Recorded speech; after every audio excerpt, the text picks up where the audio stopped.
Hi there, and welcome to the Kingdom Sexuality podcast. We're Paris and Alana, friends who have a heart for intimacy and long to uncover God's truth and design for sexual freedom within marriage. Welcome here.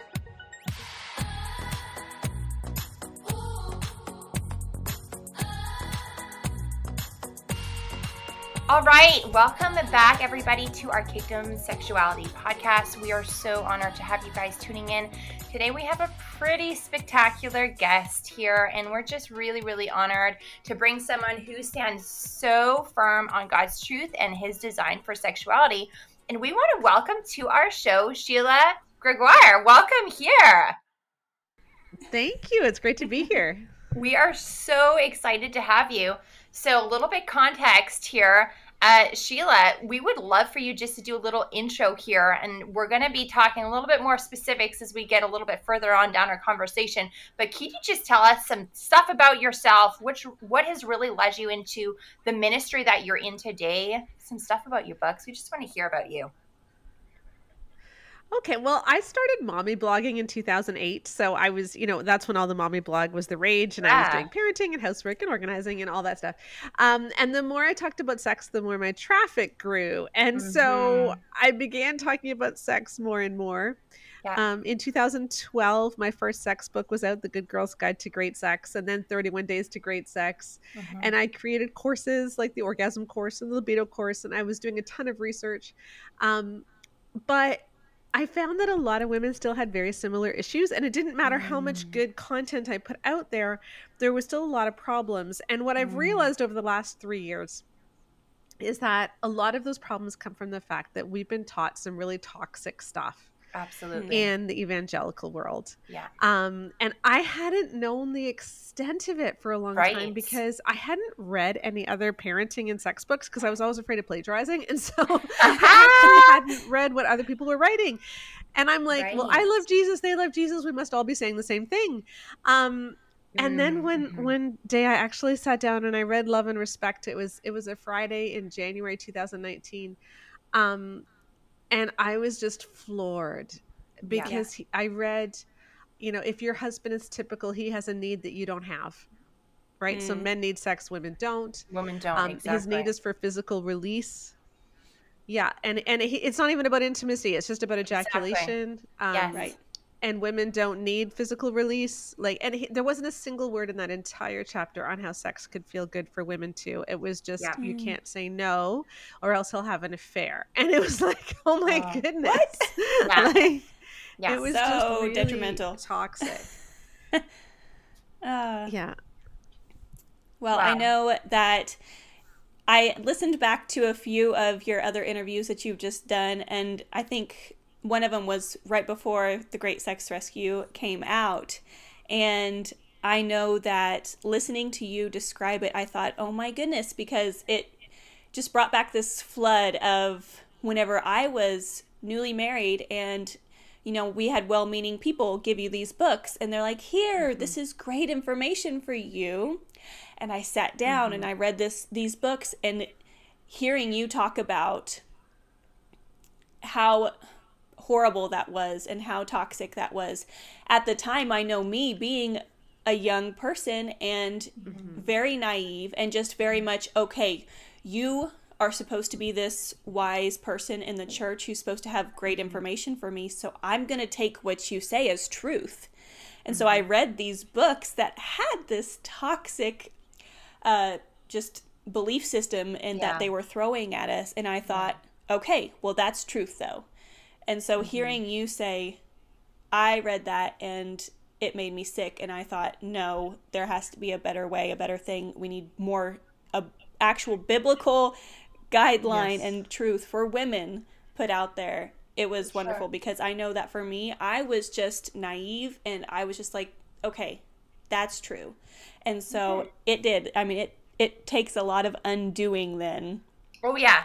To remove those roots that reading that type of information puts into you. Yeah. So first and foremost, I just want to say thank you so much for doing this, for putting in the work. And I just want to know,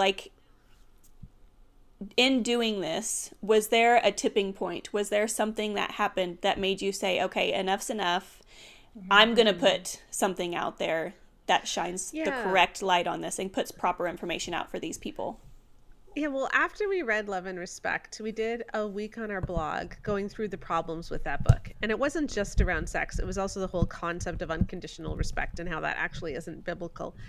Right. And we were flooded by hundreds and hundreds of emails and messages from women who said that that book contributed to the abuse in their marriage. And we were really concerned about this. And so I had on my team someone who is really into stats. She ended up being a co-author on our book, and she prepared a report for Focus on the Family that publishes Love and Respect.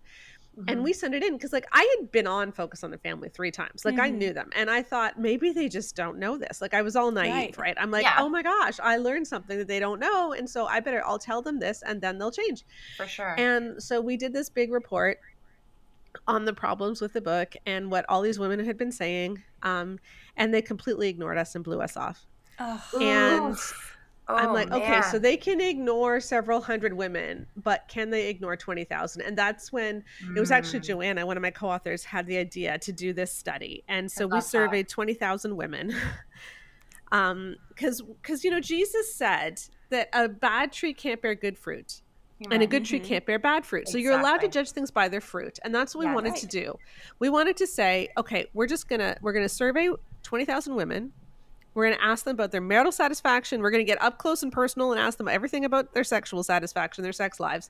And then we're going to give them a whole bunch of different teachings that are really common in the evangelical church. And we're going to be able to measure people who believe them versus people who don't believe them and see how it affects their marital and sexual satisfaction, so that we'll be able to know which ones have bad fruit. And that's what we did. And we found a whole bunch of teachings that bore a lot of bad fruit, but especially 4 that we talk about at length in The Great Sex Rescue. Wow. That, like, it just gives me chills thinking, just so incredibly thankful for that realization and for that, putting that out there. It's like, yes, you will know them by their fruit. And so that it is, it's incredible to look at the fruit that those ministries and those teachings have bore and how damaging it has been for it's, I mean, primarily I'm going to say, just for our audience, we have more women. And so for Kingdom Daughters who have been told this lie that you just give sex to your man and that's how you keep him. Those types of just outright lies that really do a disservice, number 1, to our men, and number 2, then to the satisfaction of the woman, right? Yeah, for sure. And all of the toxic belief systems that we as women will then adopt, just thinking truly in naivety that this is how it's meant to be. Oh my gosh, like all of us here, Alana, you, Rusti, and I can all relate to so many of the things that you speak on in your book, Sheila. And I was telling Rusti and Alana the other day, I was like, okay, so going through Sheila's book, I was like, you know, I was on chapter 3 and I was having a complete meltdown. I'm like, I got wrecked. I'm like, in a good way. You know, the Holy Spirit was working, but my husband and I are reading through it together over and over again, like going over so much stuff. I was like, there's so many things that I've just been naively taken on because a pastor said it, or because somebody, a leader in the Christian realm said it. And I'm like, okay, it's gospel truth. And, you know, that's me as an 18-year-old, fresh and newly wedded. And here I am 8 years into this. And we've been undoing a lot in the past 3 years, specifically in our own personal marriage. And I was like, wow, like the amount of undoing that you have to do, retraining. And I think even the most important thing for us is really getting down to, like, am I really measuring everything back to the scripture? How well do I know God and the scriptures and what things say?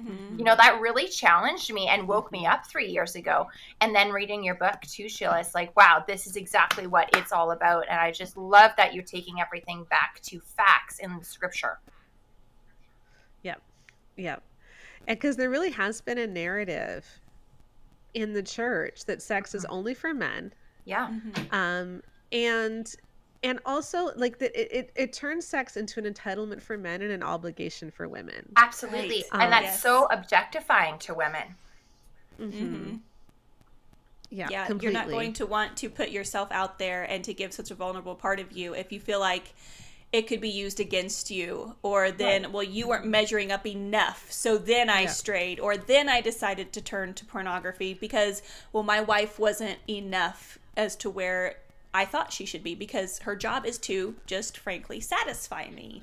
Yeah. It's so, it just blows my mind, you know, like, it's thinking amazing. back to it, 'cause it's like, okay, reading, one of the things I found myself like underlying 4 or 5 times and just like, yes, yes, yes, writing in the corners of this book was when you said, what happened to we are all precious in his sight? And it's just like, I just imagine God being like, those are my daughters too, you know? This is, I'm not just for my sons and their satisfaction. Like, sex is supposed to be 2 ways. Beautiful and pleasurable and desirable for both parties, for my sons and my daughters. And I loved whenever I read that, what happened to we are precious in his sight, because, you know, it seems like the culture, the purity culture and everything has erred more on the side of it's a woman's job to keep a man from straying or from lusting or things like that. Whereas then it makes almost the women want to take a stand if they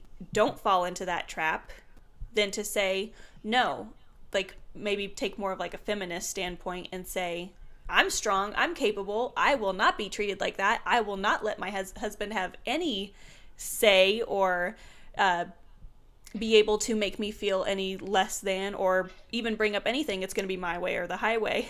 But these overgeneralizations that we've accepted can be extremely toxic.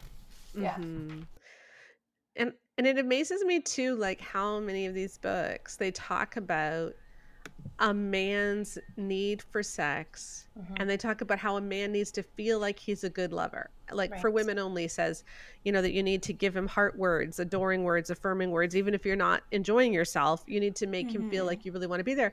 And yet they don't tell men, hey, make it feel good for your wives. So there's all this pressure on women, not just to give him sex, but to make him feel like he's a good lover.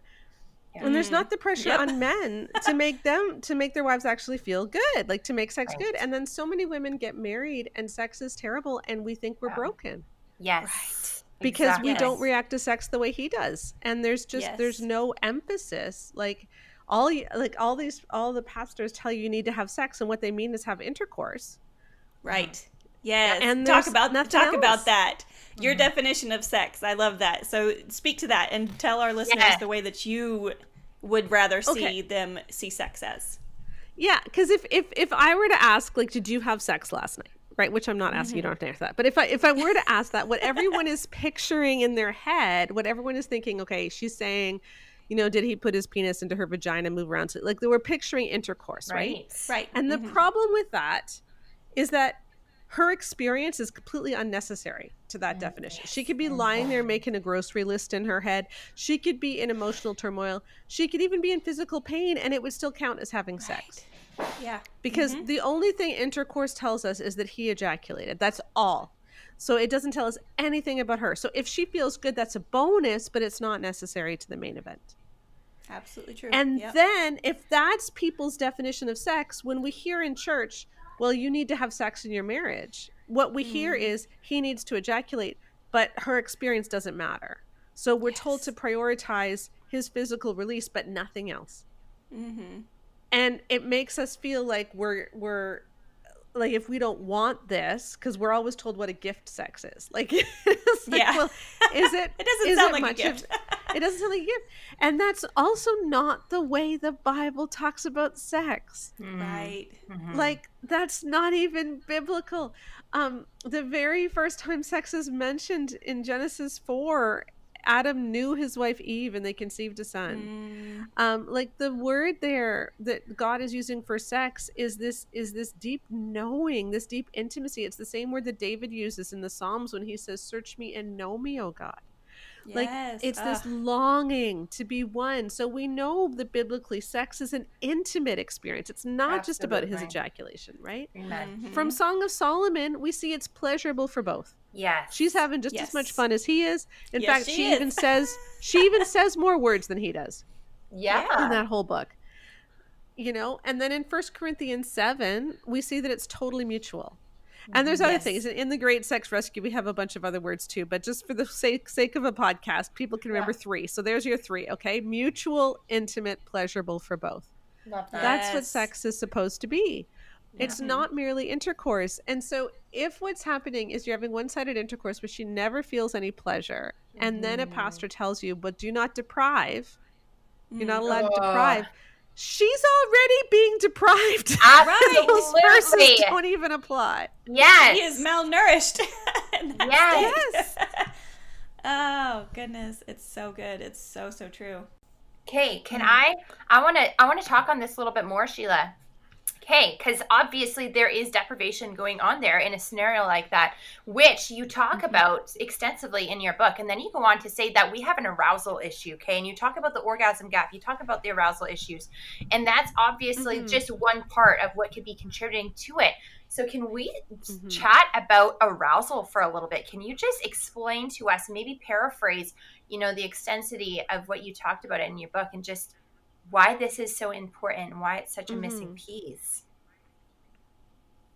Yeah, so when we talk about orgasm gap, what we found is that 95% of men almost always reach orgasm during a sexual encounter, but only about 48% of women do. So 47-point orgasm gap. Wow. So there's a lot of men who are having fun, and there's a lot of women who aren't. And then the question is why? Yeah. Like why is orgasm so difficult for women? And women's bodies, our sexuality is more holistic. When we're stressed, our libidos go down, and that makes sense. That's a protective factor. When you're stressed, when you're tired, your body doesn't want to get pregnant, right? You're saying I don't want a baby right now, and so so our sexuality tends to be more holistic. That's the way God made us. If we feel like our relationship isn't strong, isn't safe, we're not going to want to have sex. But also God just made our bodies differently. It doesn't mean that we're not as sexual, but we take longer to warm up. We take longer to reach orgasm, and there's definite phases of the sexual response cycle. Like you go from excited when you're like your heartbeat starting to get faster, you're just feeling good, and then you get arousal where you're actually wanting your erogenous zones touched. Okay. And then you get to plateau where you're almost there, and then you get to orgasm. And so that's your sexual response cycle. Yeah. But the problem is a lot of us are reading books which tell us, okay, she needs clitoral stimulation. So you get naked and you're lying there, and he goes right for the clitoris before you're even excited, let alone aroused. And that feels like a pap smear. It does. Yeah. It feels like a pap smear. Painful. It's not comfortable. For sure. But what we're doing is we're doing this paint by numbers approach to sex, because so many books in the Christian world tell you, he does this for 8 minutes, then he rubs here 237 times, and then he, like we have this whole template for what's supposed to feel good. And so he does it and you don't feel anything, and so everyone concludes she's broken. But what we're missing is that you got to work with her body. It's not about doing a specific thing, like specific things in a specific order. It's about learning how to listen to her body. And once her body wants to be touched, then you start the touching. And when specific areas want to be touched, then you start the touching, because you can't get to orgasm without going through arousal. And that's the missing piece that a lot of women have, is they've never actually felt aroused because they've rushed straight through intercourse. For a lot of women, that whole process can take like half an hour, 45 minutes. Like, it's not a quick thing. For some women it is, but for a lot it isn't. And yet a guy can have intercourse for 4 minutes and ejaculate. And so the thought is he's more sexual. Why doesn't she enjoy this? She must be broken. And the fact is our bodies are just made differently. Yes. Okay. So Sheila, this is amazing information. Like, this is the light bulbs were just, I was having so many light bulb moments going through that specific chapter. Let me hear your body talk on arousal. And you were just connecting so many dots.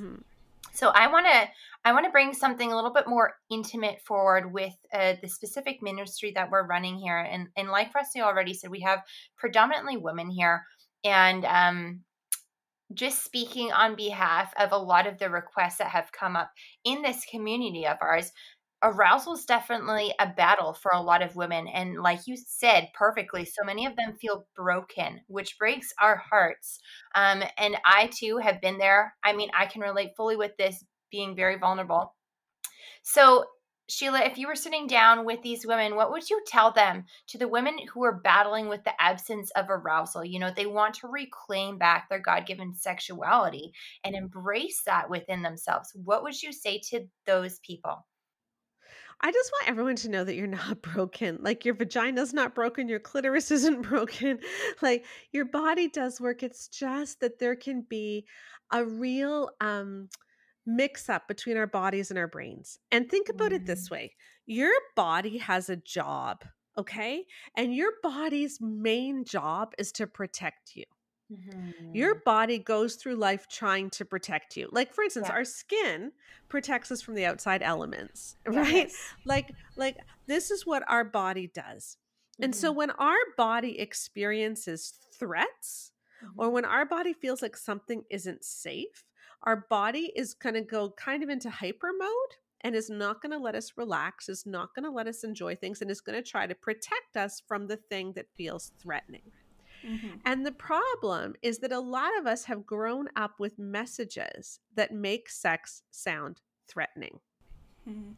Even if our husbands are great guys. Now, some of us are married to guys who believe these messages, and that's a whole other kettle of fish. Like, that's even more problematic. Right. But if that's the case, you really do need to work on that with the licensed counselor. You know, read the book together, read The Great Sex Rescue together. I've heard from so many men who said, this just opened my eyes, and I had no idea how entitled I was being. And I just am completely broken before my wife and trying to make up. So there are guys who see that. Other times you need licensed counseling, but for a lot of women, and in our focus groups, we heard this over and over again. It wasn't necessarily that their husbands were bad or that their husbands believed that you owed them sex. In a lot of cases, the husbands really wanted to give their wives pleasure. Right. But when you grow up with really negative beliefs, then your body can shut down sexually. And a lot of us, our bodies are shutting down sexually because of what we were taught. And just to give you an example, the belief all men struggle with lust, it's every man's battle. Okay, that's taught everywhere. There's a whole book series on it, sold 4 million copies. It's very widespread, taught all the time. There was even a recent book out by Gary Thomas. It was out in October, which also said this, that men are always at the ready of seizing a sexual opportunity, that sexual thoughts flicker in the back of a man's mind, and that we should send him nude photos so that neurologically he'll focus on your naked body instead of someone else's. So unbelievable. Unbelievable. So that, that message, that message is very much out there. If a woman hears that when she's a teenager, so she's in youth group and she's told she needs to cover up because she's told that she's a stumbling block to the men. When she gets married, so she may not even have met her husband yet when she's taught this, okay? When she gets married, her libido is going to be lower. Her trust in her husband is going to be lower. Her arousal level is going to be lower. Like, it has all of these negative effects. Yeah, for sure. Even if she just hears it as a teenager before she even meets her husband. Like, these thoughts get in there and they make us feel dirty. They make us feel like sex is something that is threatening to me, because if all men struggle with lust, it's every man's battle, then I can never be safe. I can't be safe in my marriage because my husband might be lusting after other people. I can't be safe in public because every guy is looking at me weird. Like, this is just a gross thing. Men are just gross. And we can internalize that message, which is not true. It's not biblical. And it's such a low view of men. Absolutely. Like every man's battle even says, when you think about sexual sin, we got there naturally simply by being male. And they say men don't naturally have that Christian view of sex. So they're blaming God for making men this way. No. 4 million copies sold. 4 That's million heartbreaking. copies sold. Yeah. It's heartbreaking. Like, this Lord, is keep those seeds from taking root. absolutely. But that's an example of how these messages, we can internalize them, and For then our sure. bodies kind of shut down and shut off. And so that's why I want to tell women, like, it's not that your body is broken. Your body's actually working really well. Yeah. Like, your body Right. is being your friend. It is Yeah. trying to help protect you because of the messages you've been taught. And so Mm. when we start deconstructing a lot of these messages, and when we start looking back to what scripture actually says, we can set ourselves free, and then our bodies don't have to do that work for us. And that can actually open up libido and arousal, and then we can start experiencing some of this again. Amazing. That is so, so good. Yeah. So good. And I just want to just give this apology out there to any of our listeners who tune in who are men. We're sorry if that has been ingrained into you. We're sorry if that has been truth that you have accepted as well. And it is not too late for you to be called higher and to be that for your wife, for your fiance. And these are some of the conversations that we do encourage before your honeymoon. Sit down and, you know, this doesn't have to happen the first week of your relationship, but what do you expect from me? What do I expect from you? What can we do to make our intimate life a safe place where you're comfortable opening up to me and showing the most vulnerable side of yourself to me? Do that beforehand and have some of these conversations. But yes, don't fall into that believing that just because those are elders in the church, or those are well-respected men in the church, or whoever that are saying these statements, you do not have to accept them as truth. Take it back to scripture and ask yourself, if I accept that truth, am I thinking of my wife or future wife as a daughter of Christ, who this is how I lay down my life for her, the way that Christ loved the church? Is this reflective of that? Or is this reflective of, it's about me, my needs, what I want, making sure my body is as happy as can be? Am I also, you know, just have that gut check moment. Am I making sure that all of this is true about her as well, that her needs are met, that she feels safe, that she feels comfortable being open with me?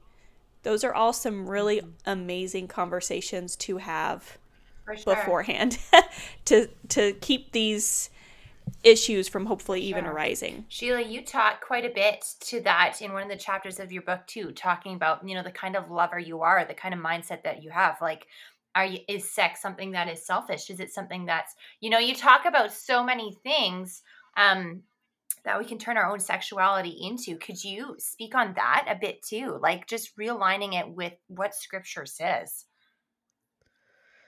Yeah, I think one of the most harmful messages that we measured. So, like I said, we found many messages that ended up hurting women's sex lives and marriages, but there were 4 big ones we tackled in the book. And the one that was the most destructive was the idea that a woman is obligated to give her husband sex when he wants it.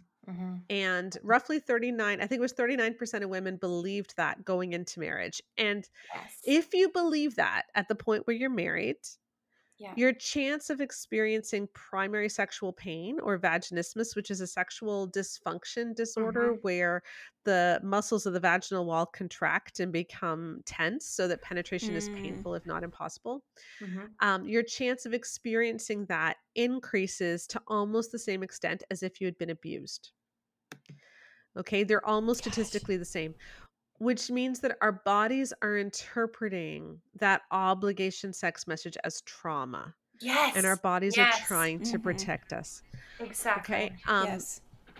And along with that, even if you don't experience sexual pain, orgasm rates fall, marital satisfaction falls.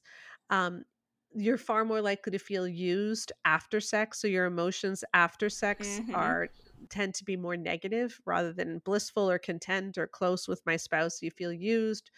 So it's just nasty all around. And yet, when we looked at, so we looked at 13 of the best-selling sex and marriage books for our study. So we surveyed 20,000 women, and then we also looked at 13 of the best-selling books. And we created a 12-point rubric of healthy sexuality teaching. And the one measure on that 12-point rubric that the books as a whole scored the worst on was this idea of obligation. It was almost universal, telling women, you're not supposed to deprive him. So many books, for instance, like sheet music was classic in this one. So it talked about how her period is a difficult time for the husband. That's just so heartbreaking. So she should give him oral sex or a hand job to help him out during those times. I talked about how if you're not feeling your best, so you're not feeling well, or you have a really heavy period, or you're postpartum, so you've just popped a baby out, you can give him a hand job instead. And nothing in reverse. Like there's nothing going back to the woman's pleasure at all. Like it's again that the book intended for focus. Yeah, the book Intended for Pleasure, which is an older book, but it was like a staple for anyone who got married in like the 90s or 2000s. It said that during the period of abstention, so during that 6 weeks postpartum, you should make sure that he ejaculates the same number of times as he would have beforehand, just in other ways. My goodness. So here you are, you've just pushed a baby out. I don't know about you, but I had a 3rd-degree tear. I couldn't walk for like 8 weeks. Woo. My oldest daughter had a major tear, and then she had PUPS, something called PUPS, which is when your entire body breaks out in a rash. It was awful. She had to, she was up every hour and a half to put ice on herself. It was the worst rash from her like underarms all the way down. And I'm thinking these books are telling her that she's supposed to be making sure that he ejaculates. Like her husband would not have even let her. Like, yeah, exactly. He's a good guy. But that's the kind of obligation message that we're given. We're told that, for sure. Like most women have heard of the 72-hour rule. It's interesting because most men haven't, but most women in the evangelical church know the 72-hour rule. It's in sheet music. It's in Power of a Praying Wife. It's in Every Man's Battle. It's in a lot of our books, like where guys need sex every 72 hours. And so we talked to so many women in our focus groups who dutifully initiated every 72 hours because they were supposed to, and they just felt used, and yet there's no medical scientific evidence for 72 hours. James Dobson made it up in the 70s. He just said it in the 70s, and everybody has said it since, but there's nothing. There's nothing in the literature about it. Yeah. Wow. Yeah. I know, speaking for my personal thing, it's like as soon as, even though, you start doing this work, if I think in my mind, and especially because I'm freshly out of that postpartum period, and even still, breastfeeding and everything, your libido is naturally just dampened a little bit because, like you said, God created our bodies to protect us. And so if I were to get pregnant just a few months after having my child, then it would be very difficult for my body. And so that's why, women don't have a cycle oftentimes whenever they're nursing and things like that. It is God's way that he designed our body to protect us from that. But at the same time, then my libido is lower during this time. And so in my mind, it's like if that 72 hours has passed, it's almost like I have a countdown going in the back of my head where it's like, okay, how many days has it been since I have done something for him in order to make sure he is satisfied? And it's like, why is that even an issue? Like, he knows he can come to me if he is in the mood, if he is wanting, to be intimate, then he'll speak up and he'll say something. He'll just be like, hey, any chance we can cuddle later tonight? Or is there anything I can do for you to make sure that you're in the mind space and comfortable where you can? But it's just like, wow, those poisonous things that still just will float around in the back of our mind if we don't catch them. It's incredible. And I'm just, not enough can be said as to how much good I believe that this book is going to do. We find ourselves telling, our listeners or our community who reach out to us saying, well, we're struggling with this and this and this. We are often saying, go get the Great Sex Rescue. It is incredible. Oh, yeah. And I know my husband isn't much of a reader, but I find myself often just being like, I'll be reading it, I'm just hitting him, and I'm like, babe, listen to this. Isn't this incredible? Doesn't that make sense? I almost feel like reading the book is like a train wreck. Like you're watching a train wreck. You know how people love watching train wrecks? Like it's a terrible thing, but like you're watching it in slow motion. You can't look away. Because it's like every chapter is even more terrible quotes from these books. And it's like, oh my gosh, how did anyone say that? Yes. How did we ever believe this? Like, how could, and then we try to reframe it so that we can talk about it in a healthy way. But it's like that. It's like, how did we ever go so far off track? Exactly. And what's interesting is like the evangelical establishment really doesn't like me because I'm calling out people by name. I'm saying this book is really harmful, and we have the numbers to prove it. But it's selling really well because people like you were talking about it. Like people read it and they realize this is life changing, and so they tell their friends, and they tell two friends, and so on and so on and so on. And it really does. It really is making a difference that way. But it's all by word of mouth. It's all by word of mouth. Mm-hmm. Yeah. Amen. All right. So we're gonna wrap this up by reading an excerpt from the chapter called "Becoming More Than Roommates." And this was one of those where I had my pen and my highlighter and I just kept underlining, and I was just like, yes, yes, yes, yes, yes. And it says, we open this chapter by saying that a healthy sex life needs to feed into a healthy marriage, and a healthy marriage fosters a healthy sex life. The two cannot be separated. For some couples, the journey to great sex will happen mainly in the bedroom. But for others, it may primarily take place in a marriage therapist's office. Whichever is for you, please do the work, because a marriage in which you feel truly known is bona fide wedded bliss. And I love that because it takes the stigma out of, like what you said, there's nothing wrong with us. We are not broken. If something is not clicking and we need outside help, take it and get that outside help, because at the end of the day, what matters is that this is a reflection of our covenantal union with Christ. And if we were struggling with our walk with Jesus, we would go to somebody in the church and say, help me. I'm to the point where I'm going to walk away if I can't fix this flawed thinking that I have, or these flawed beliefs that I can't get rid of. And so, yes, take it to a good Christian counselor, and you guys might have to, test a couple out to find one that aligns with the beliefs that say the woman's pleasure is just as important as the male's. But go do the work, because it's worth it. And we just want to encourage our listeners with that. We want to thank Sheila for putting this book out there, for doing this incredible amount of extensive research. 20,000 women, guys, 20,000. And it's just a beautiful piece of literature to have on your shelf, to read, to go back to over and over and over again. It's not a fast read. It is one you want to sit and absorb and let soak in. So we encourage you guys to yes. So we want to encourage you guys to go pick that up. Thank you, Sheila, for coming today. And I'm so happy that we got to chat with you. It's been great to be here. All right. Well, that wraps up our Kingdom Sexuality podcast for today. And we thank you guys for tuning in, and we will catch you guys next time. Hey friends, thank you so much for hanging out with us as we dive deeper into meaningful, godly intimacy, tackle the hard questions, and embrace truth while we're at it.